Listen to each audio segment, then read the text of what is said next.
If I have a client who likes art, I will tell them, this is your blank canvas. Tell me what you see out here.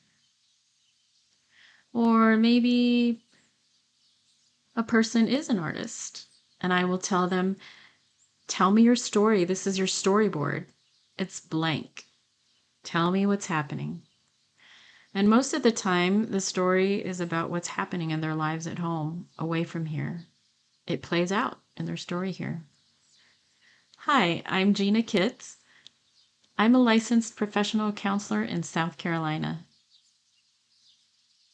I'm the owner of Hooves and Hands, a nonprofit organization, 501(c)(3).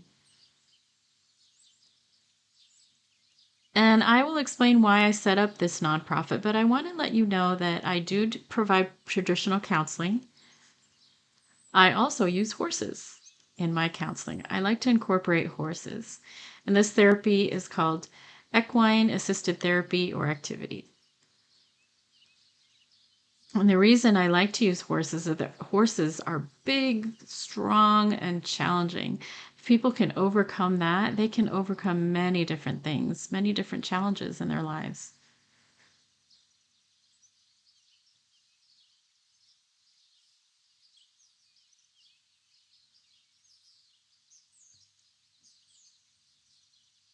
Another reason I like to provide this type of therapy is that in an office setting, you can't really see some behaviors and emotions.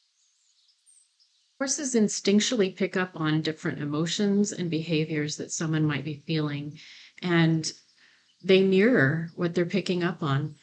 So that's why I like to use horses in my therapy. And people really enjoy being around the horses. It helps them relax, as well as being outside, especially if they're feeling anxious. It really helps them. The horse back there is Black Beauty. She was my first horse. After I graduated from school for counseling, I needed to get my supervision hours.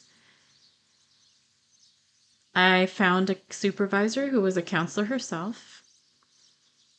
She also had 40 horses she used in her therapy. So for 2 years, I worked with her to obtain my hours needed for my licensure. Once I finished my hours, she gave Black Beauty to me. She was my first horse.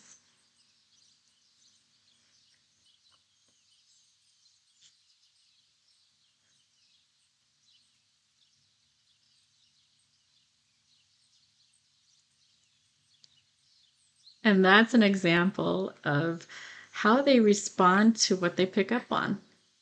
She knew I was talking about her and she came right up.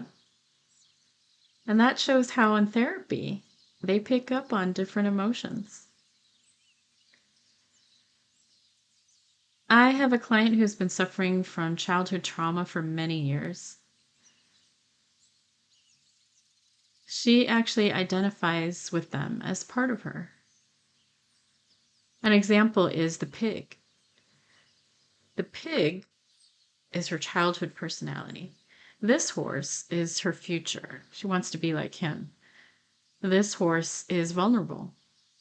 And then the horse back there is protective. So my client has been struggling, but now she's finally making progress and healing. Now she can identify her emotions, whereas before she couldn't. So that's just one thing. One reason why I set up this nonprofit. A lot of insurances won't cover this service. Or a person may have regular counseling covered by insurance, but they can add this service too. Some people don't have insurance. So that's another reason I started Hooves and Hands. My services are not limited to deaf and hard of hearing people. This service is offered to the community as a whole. It's open to anyone. Please come. The horses have shown me I am able to do more than I expected, more than I ever thought. And to be honest, when I was in school for counseling,